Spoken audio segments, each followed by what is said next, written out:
First, attach the solar panel bracket and the camera mounting plate to the wall using the provided screws. Insert the TF crad.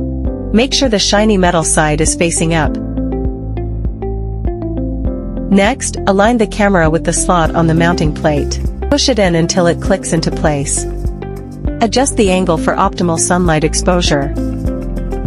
Finally, connect the solar panel to the camera and power it on. You can scan the QR code in the manual or search INSE Cam in the Google Play Store or Apple App Store. Register an account.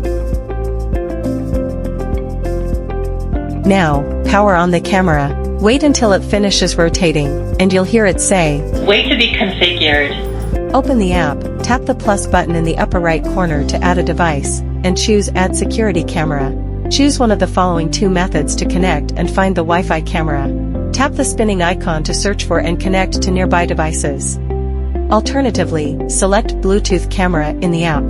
Whether you choose method 1 or method 2, make sure the camera is in network-ready mode. Select a 2.4 GHz Wi-Fi network, and enter the password. Then click Next to proceed. Your camera is now connected and ready to monitor your surroundings.